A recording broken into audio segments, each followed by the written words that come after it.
and welcome to another edition of the Coach and Benway podcast. I'm Coach Red Pill, joined as always by my partner in crime and co-host, Dr. Benway. And Dr. Benway is going to introduce our topic, which is actually really interesting. Dr. Benway? Well, it's more a matter of me forcing you to explain yourself. No, I'm kidding. So when walking into the record session, I literally open up the Google Hangout that we use to record these, and what do I hear but the endless spurgery of Jim versus what's this character's name? Who cares? It's some autist. It doesn't matter. Normal. What do we call blood sports drama? And I was joking to you. It's like, you have no right anymore to make fun of me for reading a fucking comic book when you're literally watching Spurgs yell at each other, say, "Oh, you make videos off of image boards." It's so fucking silly. But it prompted a thought, which was, and I hear this regularly. I may have even told people to do it at some point, but this notion of like, oh, you should be doing things that are important. Yeah. Or you should do things that are, that's more valuable. And it always kind of makes me laugh because I fundamentally have a position on life that 99.9% of the things you're going to be doing are fairly trivial in the long term. Yeah. So the notion that, why aren't you, doing this, that, or the other, it just strikes me as fundamentally a laughable position to take. And it's like I'm ultimately turning around to just defending you listening to stupid shit. Yeah, I know. Funny. Yeah, but you're also, sub rosa, defending your own comic book habit, which I find disgusting and deplorable because it's not important. There are better things to do with your life, young man. And, no, but seriously, I think that if you get right down to it, in the life of the vast majority of people, very little of the things that they do are particularly important or even noteworthy. You go through somebody's diary, those people who take diary notes of every day of their lives and you flip through them and the banality is just shocking, right? There are a few people... like Brett Kavanaugh when he writes, "Didn't get laid today." Yeah, exactly. Yeah, he had to note down a non-event. Yeah. Look, I mean, it's how can I put this? I find it funny that human beings tend to think that they are the center of the universe.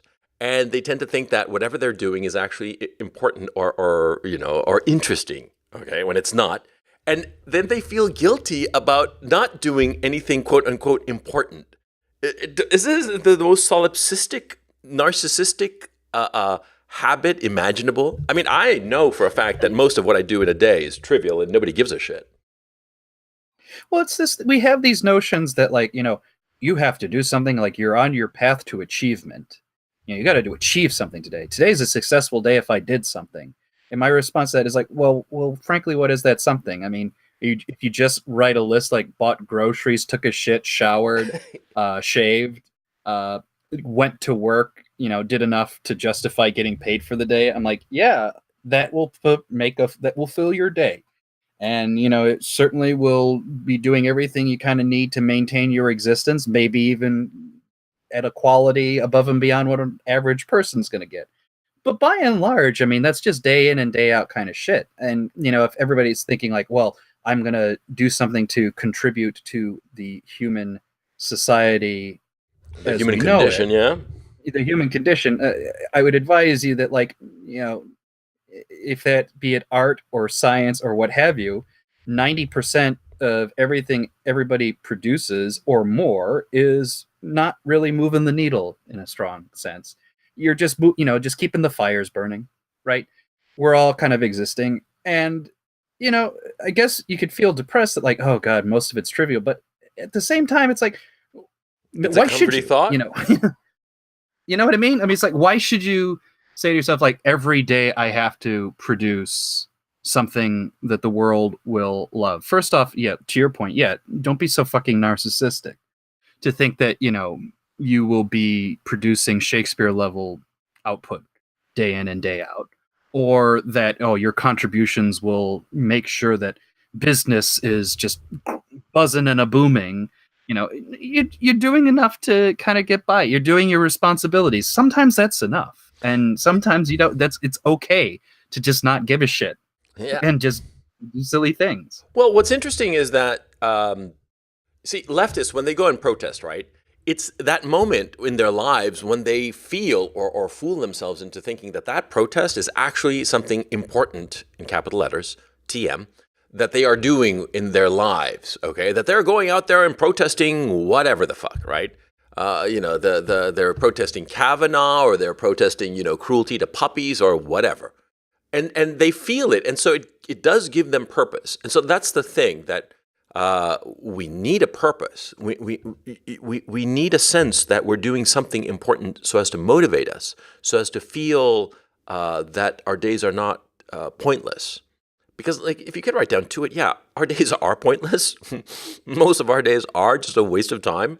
And most of the shit that we're doing is trivial and will not amount to anything in not forget about 20 years. It won't amount to anything next week. Okay.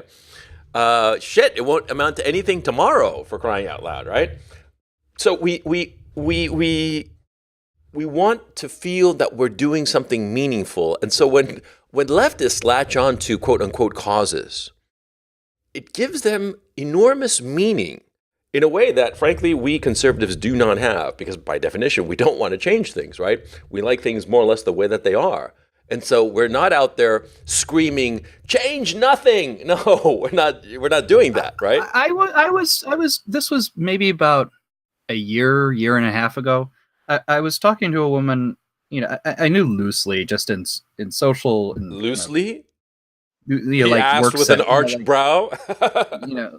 Someone, like in like a kind of, I guess it's sort of a work setting. It's someone I just, who's in my work building. Okay. And she's talking about, going to some sort of protest against the president. This was probably soon after the election. And, and I'm saying to her, it's like, well, what do you think you're going to achieve? And she says, well, that we had a protest against, his, Trump's positions on women or something. It was literally that abstract. Yeah. And I'm saying to myself, like, well, my guess is he probably doesn't care one way or the other. And, I don't really think you're going to really be doing anything. So why are you out there? And she's like, well, it's important to kind of make our position known. And I'm like, it was essentially that. It's like, to herself, that's what's important. It's like, oh, I felt like I was doing something right. And then there were other people who were, I don't think this was even tied to Trump. I think this was years earlier. And I was, trying to date many years ago. It was some protest or something. And, and I'm listening to, why this girl is going to this protest. This must have been during the Iraq war period. Mm-hmm. Well, it's still a Iraq period, but whatever. And, she literally openly said, it's like, well, we're just going to meet some people there and hang out for a while. Like, oh, you mean you're not really achieving any political goals? This is just your social happening kind of thing. Yeah. I mean, that's sometimes it's as petty as that. It's like, well, I'll tell you even more petty. But frankly, even that's more honest. I respected that more. It's like, oh, we're just going to go hang out because that's where our friends are going to be. It's like, well, okay, at least you acknowledge what's going on. I'm going to share with you and our dear listeners, what kind of an asshole I actually am. During in 1989, there was a plebiscite in Chile, and so there were a lot of protests both in favor of Pinochet and his continuance in power, and against Pinochet. And I went to both for the same reason, to pick up girls. That's why I went to the protests, because the girls who were in favor of Pinochet were like tidier, they were more ladylike, right? But the ones who were against Pinochet were like sluttier and easier, quite frankly. They didn't wear makeup and nice clothes, but they were easier to get laid with. And so it was like, I went to both, and I protested in both camps, right? I got hit by a water cannon in the anti-Pinochet protest. And, I got invited to a pro-Pinochet rally in the other, it was great, and I got to meet girls in both, I mean, that was my motivation, I don't know how that sounds. I mean, now that I've actually said it out loud and confessed, I think people are going to burn me in effigy, but oh well. Well, it was years ago, and you probably weren't even successful. I'm gonna just no. I was. Fuck you. No, with which side? With the sluttier side, of course. With the lefties, yeah. And okay. Well, then you probably didn't enjoy it. No, I did. What can I say? Shit. I was like, what? I was like 20. Sure, 21. Yeah. All good. And everything is wonderful and nothing hurts. I'm sure you washed with this Brillo pad afterwards too. Yeah, but Anyway, I wore a full body prophylactic. That's for sure. But anyway, like the Naked Gun was? yeah, exactly. That scene, it's like the man-sized condom that they have sex in. Exactly. Because God knows what you're going to get in that situation. You know what I'm saying? Oh God, this conversation has gone in a weird direction. But it's funny though. People do get weirded out in the need to kind of justify what they're doing and make it seem more important than it is. Oh sure. Funny enough, like little story, because we were making fun of the fact that I'm reading comics, but this was a story from about a year ago, which kind of sums up a lot of what I think about criticism in art and what the artist should or should not care or say. And it's about a year ago, Vice, of all places, Vice, I know, Vice, which is basically a walking STD in magazine format. Yeah. But needless to say, they have a comics critic / editor there who basically is your walking hipster, right? Right. Nothing, not necessarily PC progressive hipster, just the hipster. I was into this thing before it was cool. Handlebar mustache, tight black T-shirt, beard to suggest masculinity that isn't even there to begin with. Yeah, that kind. And so he was, but he knows his like avant-garde art house comics, right? And so he did as they normally do at the end of the year, 10 best comics of 2017. He says, frankly, I don't think this has been a great year for comics. I couldn't even come up with 10 good stuff. In fact, some of the things he posted as of the 10 best were actually reprints of classic comics. He just says, I don't give a shit. Well, all of the comic writers, particularly the female comic writers, because he didn't pick a woman, right, were so up in arms about this. And there's this one tweet that gets cited again and again when they talk about the comic industry's backlash against Vice's editor for having this audacity to say most of this shit wasn't good. Mm-hmm. Was a woman, who said, I worked through 2 miscarriages to design comics this year, and friends battled depression, cancer, and loss amongst other distressing circumstances to create incredible work. Go fuck yourself, Vice, and your sensationalist bullshit. How dare you undermine so many people like this? And my response is, well, whether he was right or wrong, I frankly don't care if you were dying to create your comic. If it sucks, it sucks. Yeah. I mean, your life story, frankly, isn't interesting. That's the whole point. It's what you produce, right? And it really, odds are 99. Like I said, 90% of what's being produced, or frankly, 90% plus, is waste of time. It's not even very good. Yeah. Yes, for you, it's important because it's your job, and of course, you're probably making money, and enough people like it. And in that context, that's all that matters. If a critic somewhere says, I didn't like it, tough shit. That was it. But we need to feel like, you could tell the way she phrased that tweet, right? It's like all these little details about my life. They're important to me, but they have to be important to you. Yeah. Because if they're not important to you, how could they be important? It's like for people who are so obsessed with, the subjective nature of reality, they need to objectify their assessment of the world. It's so strange to me. Yeah, but it's an extension of the solipsism that we're seeing, that everything is the self, right? And reality is not merely viewed by the lens of self, but reality. The only thing that matters about reality is how it affects the self.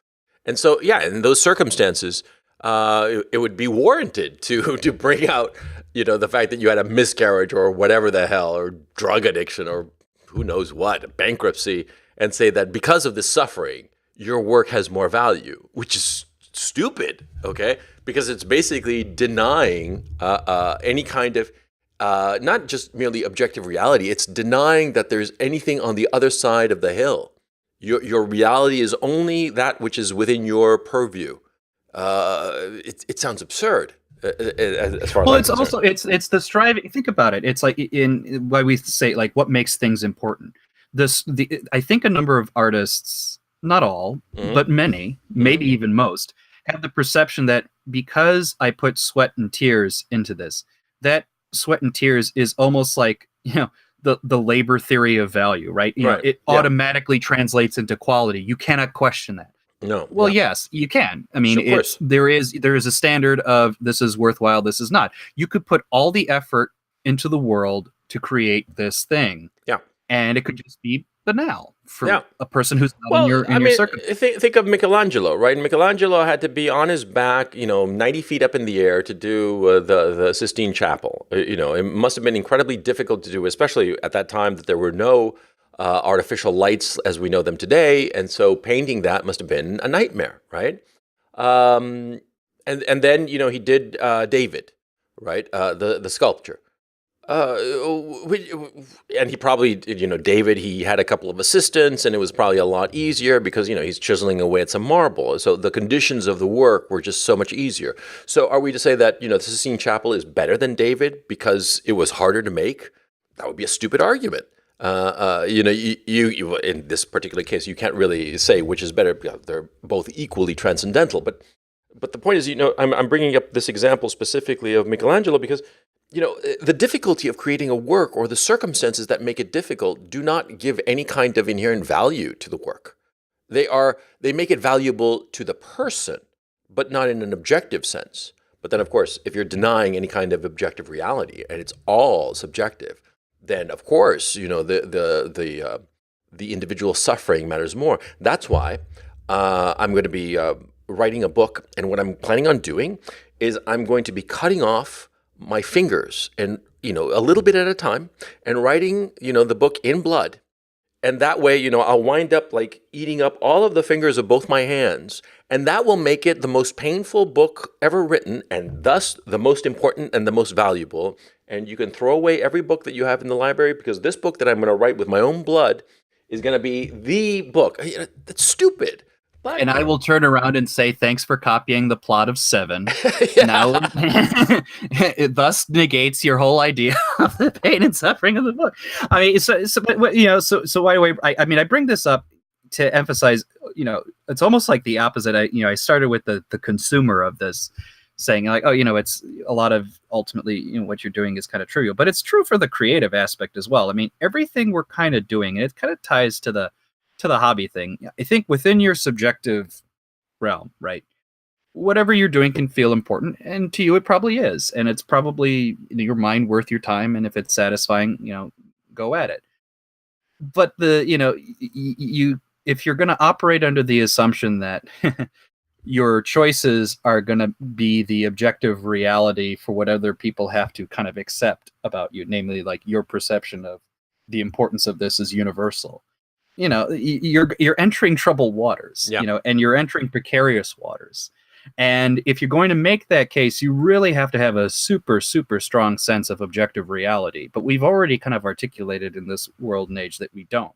So we're left with what you had said. Like the only reality we seem to impose is everybody's solipsistic vision of the world somehow has to be the reality, and it just logically can't hold. You can't have however many billions of people are on this planet. What, 7 or 8 now? God knows how many. 7.5, 8, yeah. You're going to have 7.5 billion, realities confront each other, and somehow, it's the union of them all is the objective standard by which we're going to operate. Yeah, no wonder nobody gets anything done, kind of thing. Yeah, how can I put it?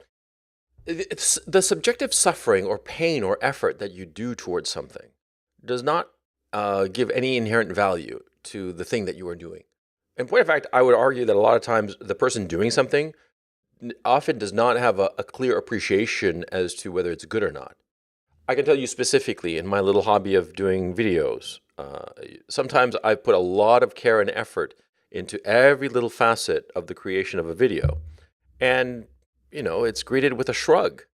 And other times I do a video sort of like half-assed, because I'm in a hurry. I don't have that much time, but I've set myself a schedule, right? And I just film it real quick and just like slap it together and put it out there. And people are like, this is the greatest thing since sliced bread, And I'm like, what the hell?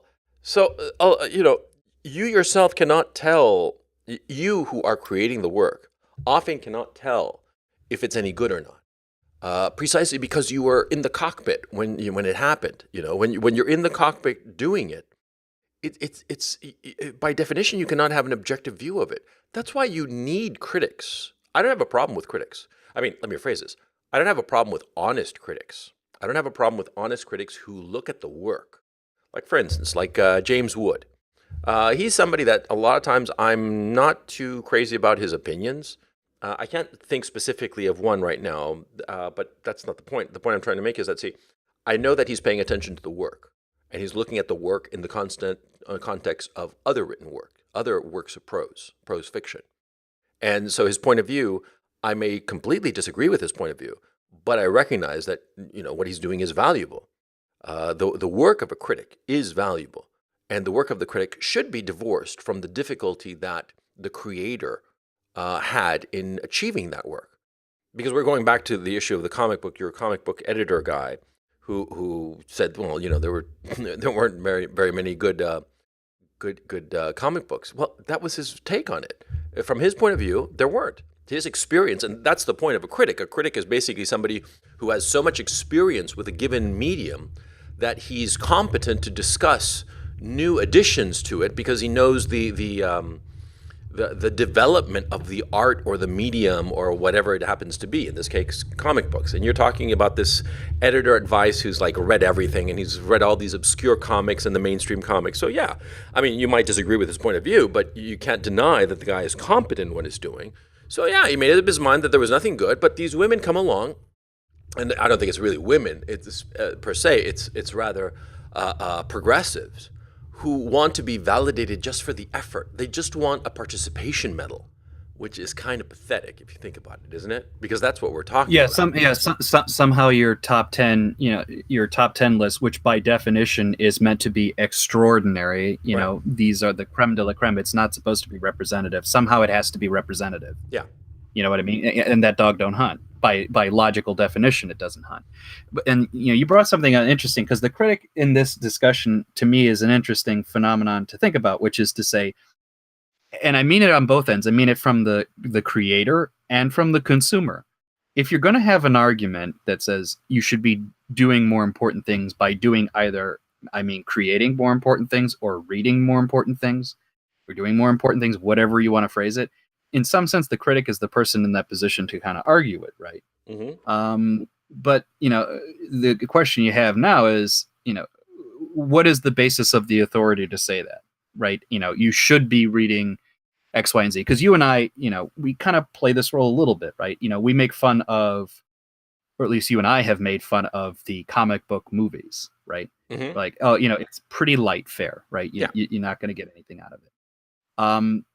I'm saying that in part, yes, I feel like I've seen enough films to have some authority to know that. Sure. But at the same time, it's like, I know I'm kind of selfish as well. I know I'm saying that because I want to see more films that I'm going to like. And, the more, the sooner I get people to kind of perceive that, there's something light and trivial and sparse in a comic book film, the sooner I'm going to get something interesting I like, right? So, I'm in this kind of quandary where I'm like, I would love to be able to, and I can make the argument, or at least I think I can, of why, seeing this type of film is more important than seeing this other type, or creating this type of work is more important than creating that other. But even in and of itself, it just feels like, to see or consume a film or to make a film, even in and of itself is somewhat trivial, right? I mean, we're creating entertainment here. Yeah. Even in a book, right? Even if you created Shakespeare, Right. who is probably as articulate about the human condition as anybody's going to get, Right. it's still, It's you're still passing the trivial. time. You're going to have this a moment. You're still going to have this. You'll have a moment of, oh, this is what it feels like to be human. Okay, I got to go take a leak now. Well, You know what I mean? Yeah, It's like- exactly. Yeah, I mean, like, look, you could think of Shakespeare as trivial, and then you start defining, well, what is important and what is trivial, and you start to realize that what is important are those things that are necessary and sufficient conditions for existence, right? And then the other things start to become luxuries. You start to view them as luxuries.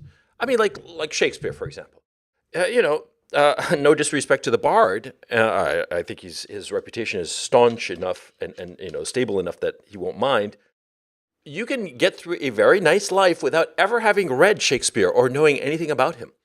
There are lots of people in India and China and Japan who have done so, and they have led wonderful and fulfilling lives, right? So the issue becomes what is important to you in a Yeah. given society. Okay. Um, wait, I Yeah, think I'm it's losing interesting track because of where we're going no, in no, the no, no, no. conversation. You got a good point because like here's the thing. I mean, you could probably get through a fulfilling life without having read it or consumed a single piece of art. Yeah, Probably. yeah, I mean, it would be hard. You would accidentally have to consume stuff, right? But you could do it, right? You could put absolutely zero effort into reading or yeah, watching movies or yeah. whatever. It's done, right? But but at the same time, I could make the counter argument too that says I could have a completely aesthetic life where all I'm doing is reading Hmm. like I could be reading the Bible, I could be reading Shakespeare, I could be watching movies. I don't know a fucking thing about what's happening in the real world of politics, Right. and I could probably still have a fulfilling life Yeah. too.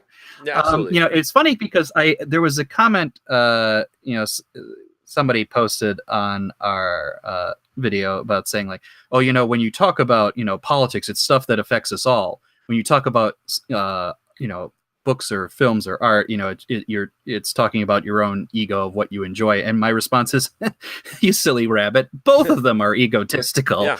I mean, both are important to everybody, and both are not important to anybody. You know Yeah. what I'm saying?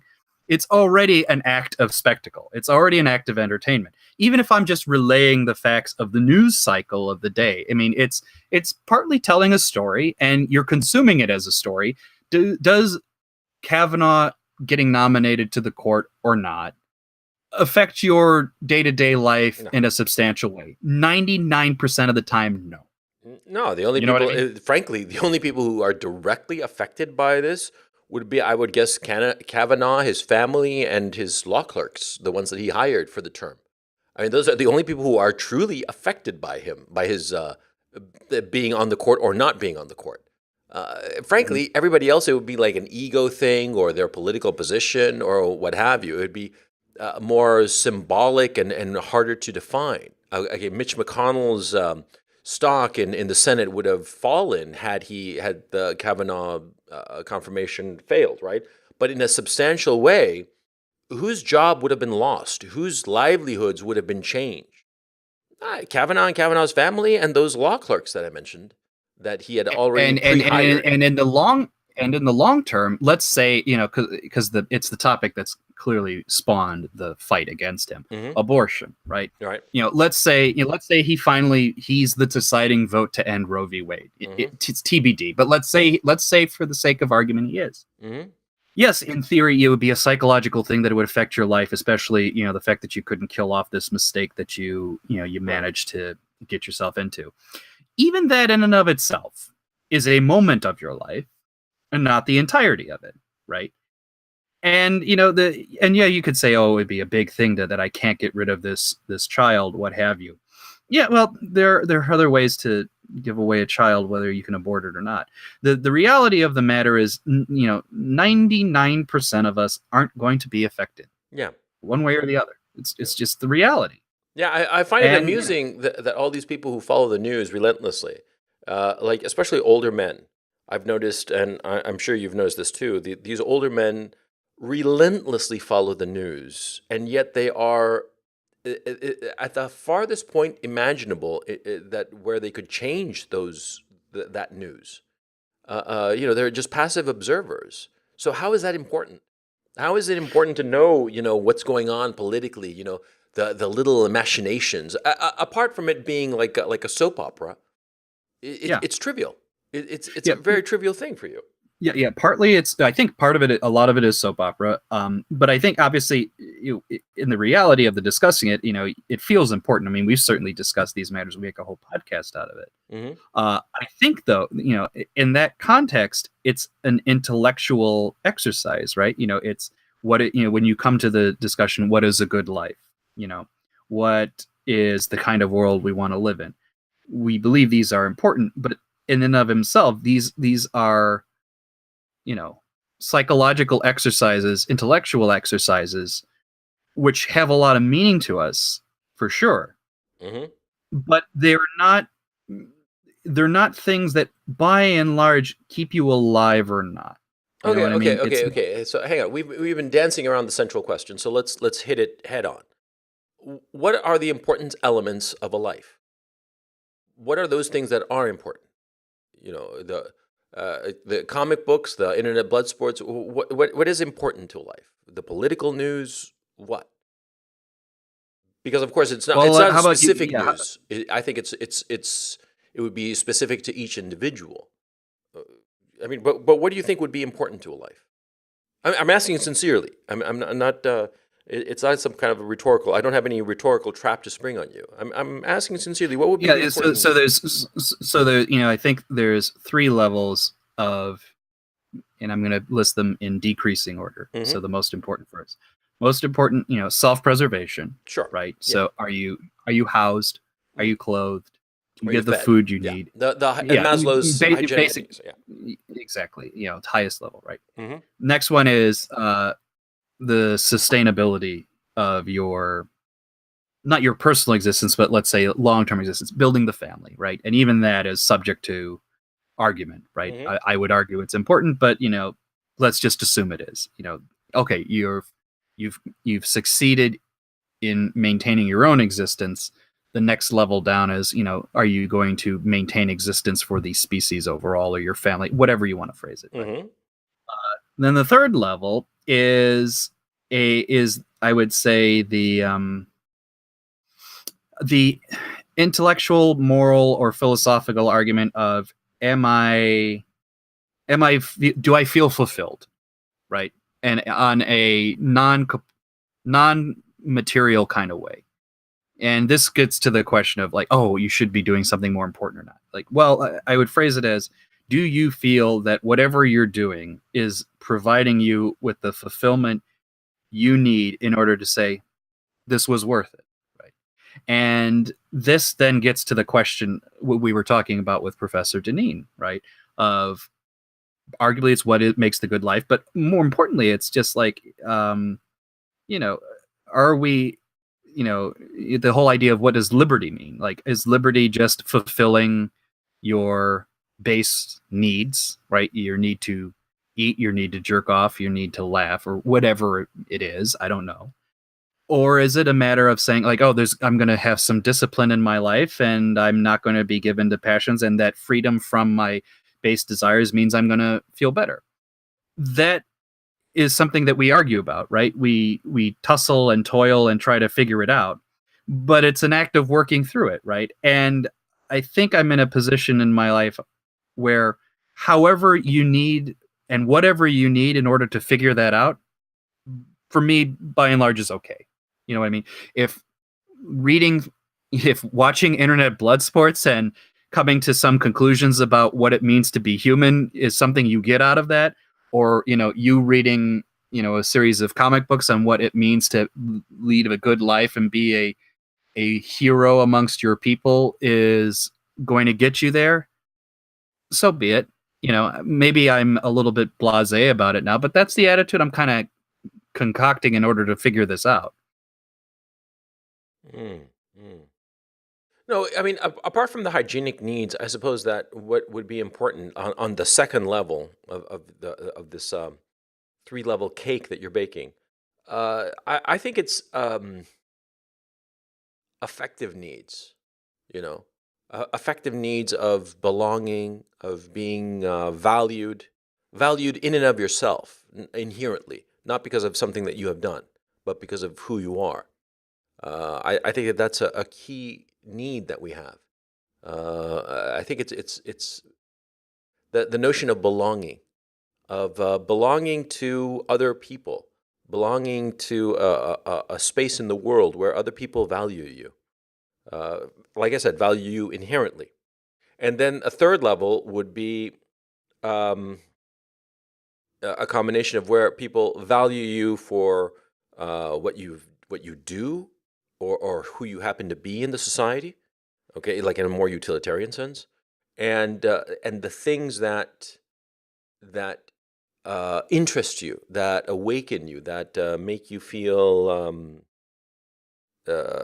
interested and engaged in the world, such as art, such as entertainments, what have you. Yeah, but I think that the second tier would be that sense of belonging, And I think that there's nothing worse than feeling that you don't belong. And I think that there's nothing lonelier than feeling your material needs met, i.e., housing, clothing, food, and yet not feeling that you belong anywhere, that you're just adrift. I think that ultimately that Yeah. is a terrifying life, because it's sort of like, see, we're talking about this three-layer cake, right? And the base is pretty obvious, and it's easy to measure because it's objective. Are you fed? Are you clothed? Are you housed? It's yes, no questions, right? How many calories are you intaking? How cold are you when the weather dips below, whatever? When it's raining, do you have a place where you can sleep and it's dry? Okay, I mean, this is easy to measure, but it's very difficult, if not nigh well impossible, to measure whether you belong in a society. I mean, how would you measure that, frankly? And since our society is so hell bent for leather on metrics and measuring things, a lot of times we dismiss those things that we cannot measure. Like when we were talking about the Vietnam War, for instance, they fed in all the data they'd accumulated about the Vietnam War into some computer in 1968, and the computer was asked, when are we going to win the war? And the computer spat out, well, with the data available, the war was won in December 1965. Yeah, it's there are things that are unquantifiable but decisive, and I think that sense of belonging Yeah. is a You, key issue. you had two ideas that were very kind of twined when you were talking. Maybe you didn't intend it this way, but I kind of want to explore it because I Sure. think it's going to get to the rub of the issue. Belonging, absolutely get kind of where you're going from there, right? The sense of not being alone, essentially, Yeah. that you have a place. The other idea, whether you said it or not, I think it was implied, was the notion of validation, right? Whatever I'm doing is right, or the work I'm doing has value, whatever. Hmm. Um, I have a feeling in a lot of people's minds those two concepts should be tightly related, but should they? By that I mean, I think uh, feeling at home, which is the way I would phrase belonging, though you could say belonging, I guess, Hmm. to me is more important than validation, right? I agree. And because I think it's validation in the sense that I deserve to exist, right? That's okay. I mean, I get that. But validation in the sense that, like, I need everybody to be on the agreement that what I'm doing is important and is right and just, and I'm doing the best I possibly can. I think you're just teeing yourself up for defeat, and you're teeing yourself up for solipsism. And I think that's just a dangerous path you don't want to go on. I feel like I'm talking like Jordan Peterson. You don't want to be like that person is not right. Do more And Kermit all the of that. Frog in your impersonation, you'll get it just right. Yeah. Yeah, exactly. But you kind of get where I'm going at. That I feel Yeah. like we think that they're the same thing, or we probably conflate the two, Yeah, because right? And professional I validation is not a substitute for that sense of emotional belonging to people who care about you, irrespective of your profession, right? right, and in theory, the sense of belonging should be somewhat immediate and visceral, right? It's like we talked about in the old concept of a society. It was when I go out my door and I'm on my front porch, to the extent the front porch exists Hmm. in my house, I am greeted with the people who live around me. I know my neighbors, I know their name, I know, you know, high level, what's going on in their world. We look out for each other, or at least even if we don't love everything that we about each other, we feel like, okay, this is a person I want to get along with. I don't want to see them suffer in any ways. That sense of belonging kind of is like a traditional sense, right? I think now, because that is largely absent, it tends to our communities tend to be built around interests, right? Oh, I am on a forum for people who like this type of movie, or I'm on I'm associated with people who make YouTube videos, right? We are creating these artificial communities based around interest or like production of what we're doing, almost like a guild, Hmm. right? And it feels in some sense a step removed, because then you start getting into, it's like, well, who made the best stuff? We are important. What we're doing is important, and here's why. And you all have to kind of agree with that. It misses from that conception, that base understanding of, I'm living day to day with a group of people who have whatever interests or existence separate from my own, but we take care of one another. It's like a shared community that you have that's actually visceral. You can touch it. And it just feels like when you're in this community that's more around what you do and why your group should be important, you veer a little bit more into, we have to validate each other, as opposed we belong with each other, and we try to make sure everybody's doing okay. You know what I mean? It feels like there's something materially different. Yeah, competitive competition. Yeah. I think that's the issue, because when I think of belonging, I think of relationships that are non-competitive, that there's no need to strive for anything, that they are that they exist irrespective of our actions, whereas validation and that sense of belonging, quote unquote, in a professional capacity depends on your delivering on the work, delivering on the targets, delivering on what is expected of you, which is very different. And I think that a lot of times, and one of the tragedies is that in American families is that, especially people of our class, quite frankly, the parents tend to view the children as people who have to deliver, and the love becomes conditional. Even when they try to do this soft parenting of like no expectations, there are expectations, and there's the sense that the love that will be given to them will be taken away if those material markers are not met. Those professional successes are not achieved, be they grades or getting into the right college or all the rest of it. I mean, come on, you grew up, right, as I did, with parents who practically told their kids, look, if you don't get into the good college, right, I'm going to disown you. They didn't say it in so many words, but effectively that's what they were saying. It was really creepy and sad. And the kids operated under an enormous stress, pressure and strain, and they felt that. They felt that that they did not belong by their just inherently. They belonged conditionally. And that's something, that kind of professionalization of the home environment is tragic. It's Yes, because if you think about it, anybody who's worked, you don't even have to work in an office setting. It's what you've worked at, a business, at a government, it doesn't matter. Your work relationships can never really be a family or a community in that sense that I was talking about earlier.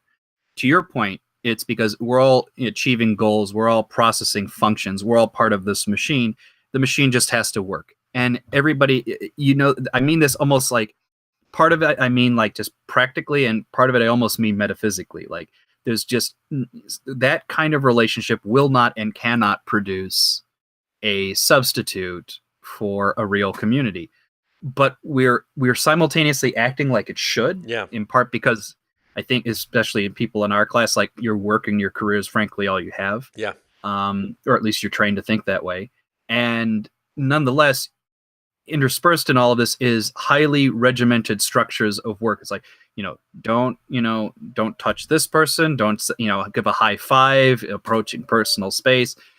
Everybody's worried about the messiness of humans living with each other, right? Mm-hmm. So you're never going to get that. You're never going to get a sense of like, oh, the guy down the street, he's kind of a putz, but if if his house burns down, I'm gonna figure out a way to get him housed and taken care of. You know what I mean? That's not really gonna fucking happen. I mean, in work, they'll, if they let you go for whatever reason, it's like, oh, persona non grata. We're not gonna talk to this guy anymore. You don't, it's not even the right mentality, and which is partly, I think, somewhat tied to this notion of validation. Like I said, when it's all about as you said, about the outputs, You need to feel that work is important and justified in order for your existence to be maintained. It's like, well, that's not really how existence is. Well, You're, this goes back to the starting point of this conversation of what is important, and what we're talking about here is that conditional validation, like the kind that is given at work, or career, or business, or what have you. That conditional validation, we have allowed it to encroach into relationships that should not be conditional, that should exist. That validation should exist by definition, uh, not uncritically, because you can love somebody like your children, for instance, or your spouse, and be critical of some of the things that they do, and try to correct them, or as you believe that they should be corrected, try to improve their behavior, um, thinking that it is the best for them. I mean, for instance, a trivial example, which I don't think anybody would deny. I tell my daughter all the time, chew with your mouth closed. She's 5 years old. And she chews with her mouth open, right? Because she's 5, right? And I keep insisting and try to correct her all the time. Nobody in their right minds would think that my trying to correct her behavior means that I love her less. My love for her would never be conditional on her, well, young lady, if you do not chew with your mouth closed, then I'm going to stop loving you. I mean, that would be absurd, okay? And I think that we can all recognize that. But I think that a lot of times people, because they are so immersed in the conditional validation of work, they tend to think this about their non-conditional relationships, and therefore refuse to correct their children when they should be corrected. You see what I'm saying?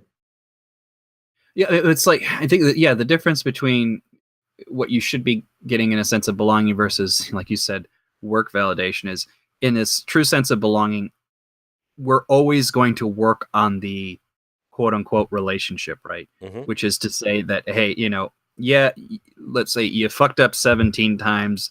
I'm going to keep working with you on the 18th time, the 19th, the 20th, right? Right. It's just that, the relationship in and of itself is inherently valuable to Right. me, right? And I'll keep going. Whereas, like I said, in other circles, it's like, oh, well, he fucked up 5 times, he's out. Yeah. I'm Exactly. done with this kind Yeah. of thing. Different mentality, right? And But when we you're saying, like, confuse the two. But we're confusing precisely, the two. Yeah. exactly, Yeah. which is why I would say, like, if I am conceiving of a world in the sense that I want to produce or achieve or build these kinds of big things, yeah, I will certainly impose standards and whatnot.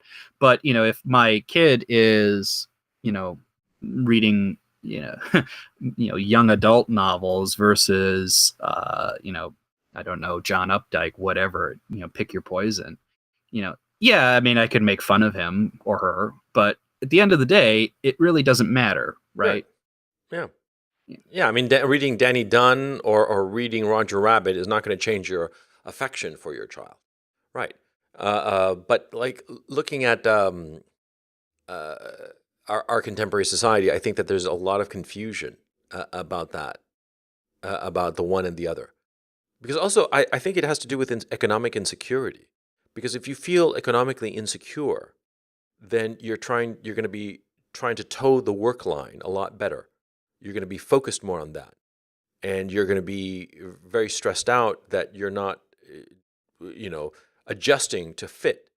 And in your effort to adjust to fit in the work environment, so that you don't get kicked out, so you don't wind up unemployed and penniless because you're living hand to mouth, essentially.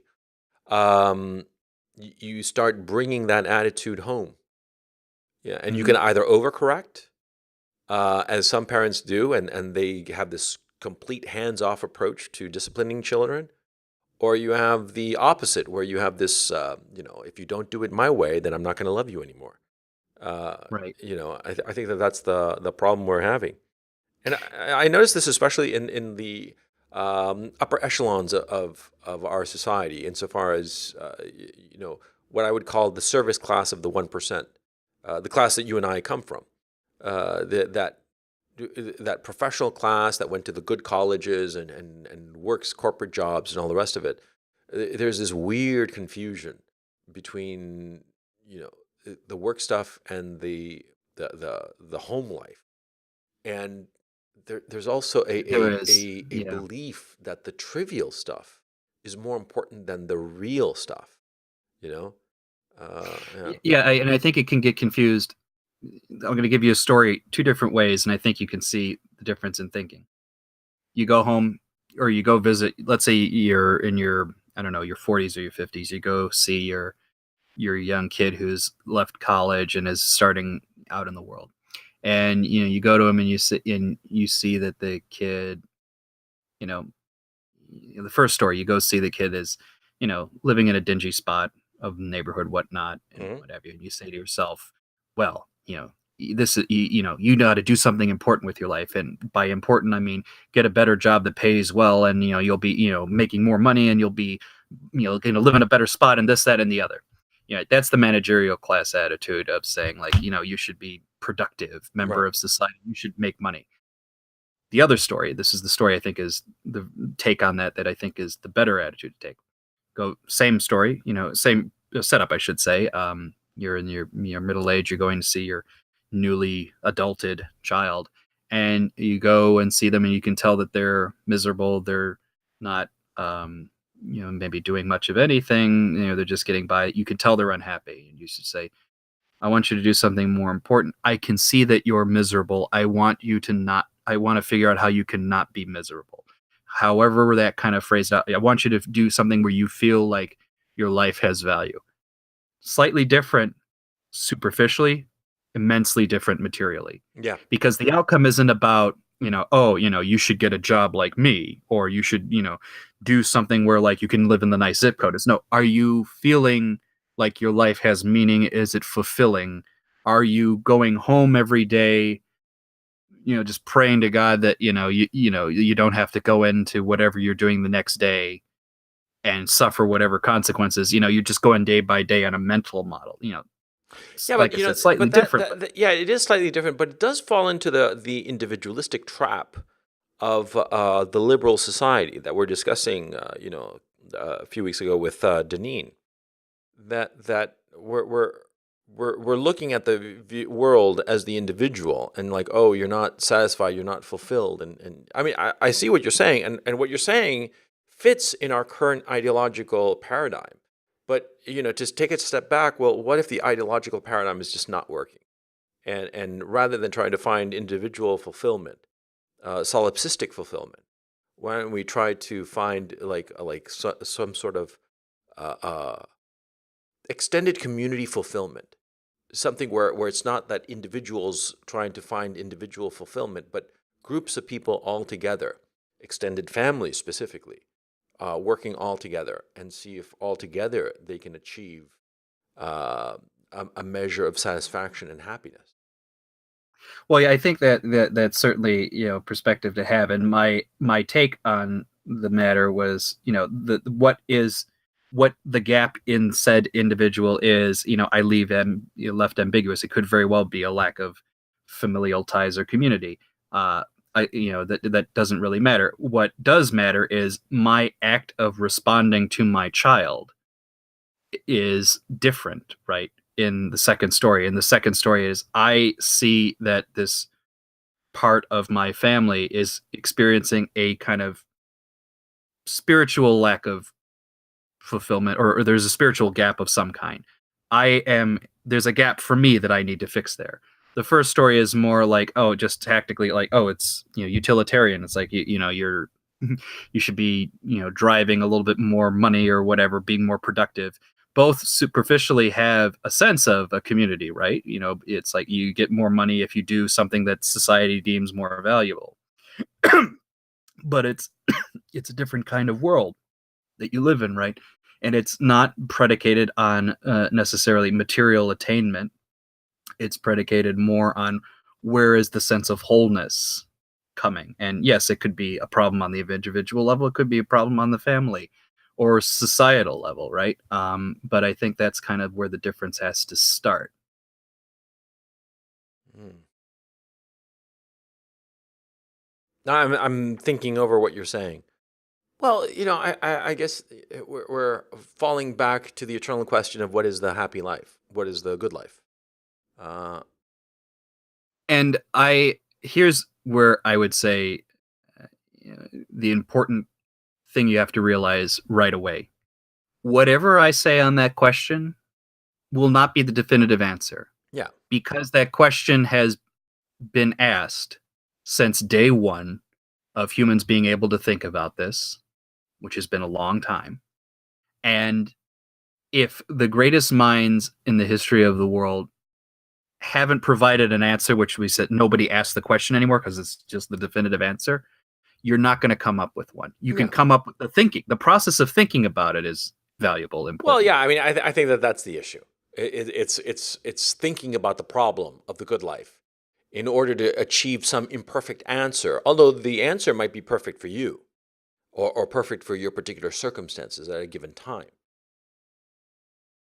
But Yeah, ultimately, I think so. yeah. But stepping back, I think that um, your three-layer cake idea is pretty accurate. That and the first one, the superficial one, or the easy one, is the material conditions of it, shelter, food, clothing.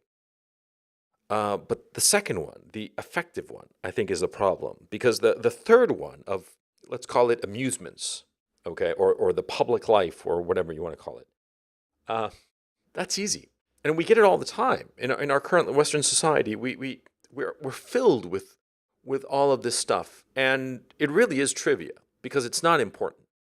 I mean, all of this information, because we started this conversation with what is important, what makes something important.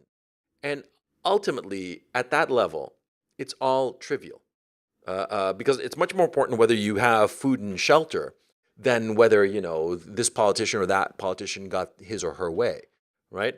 But once you've satisfied the necessary conditions of food and shelter and clothing, the entertainments and amusements and distractions of life are not important, certainly not in comparison to the affective needs of because it's not merely love, okay? I mean, merely love, I say that in quotation marks, but I think a lot of people confuse romantic love of finding, the love of your life, the one, quote unquote, in capital letters, TM. They confuse that with affective needs, and affective needs are just much more all encompassing. It's having a friend to talk to, especially a friend to talk to about your doubts and fears about the life you're living, without, I mean, and know that the friend that you tell these doubts and fears to will not, because of these doubts and fears, think less of you. That's incredibly important, and it's something that we as a society do not encourage.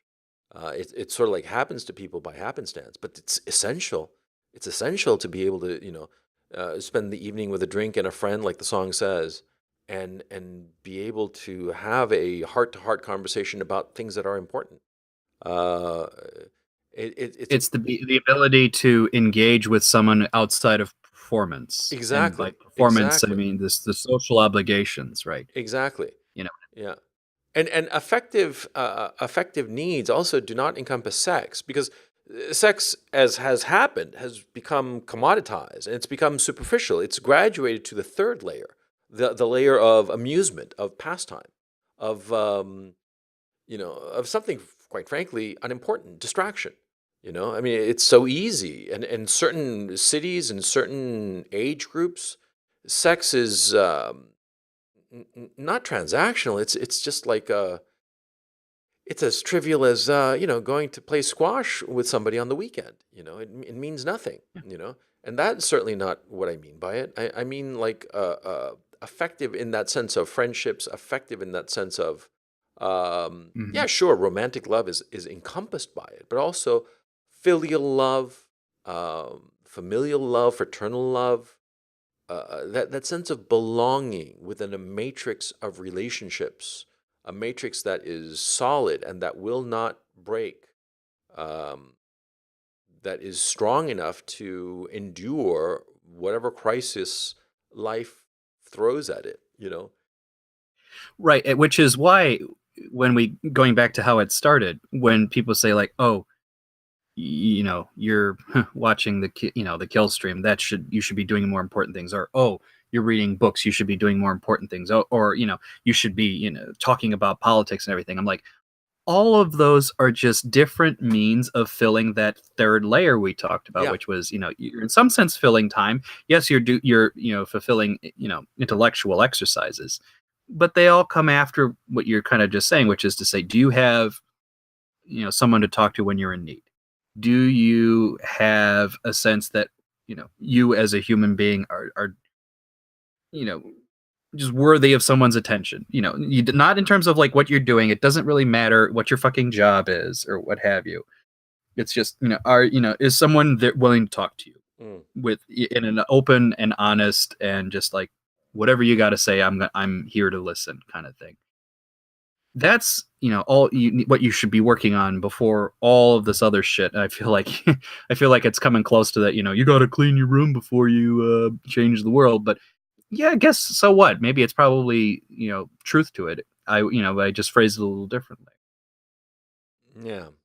And I still think having a friend to talk to or some sense of belonging is frankly even more important than whether or not your fucking room is clean. Yes, because I have friends. agree. I have very close friends who do not keep tidy homes, and I don't give a shit. Yeah, I agree. Fundamentally, don't. Yeah. Yeah. And so on that note, I think we'll call it a podcast. Yeah, this has been a different kind of conversation, I suppose, but yeah, a little more metaphysical, I suppose you'd call it. Yeah, this is a good name. Yeah, it works. It works for me. Okay, so on that note, we are going to call it a podcast. This has been the Coach and Benway podcast. Thank you so much for listening to us, and we will catch you next time. Take it easy. And if I catch any of you listening to stupid garbage, I'm going to punish you. No, I'm kidding. Watch whatever you fucking want. So long.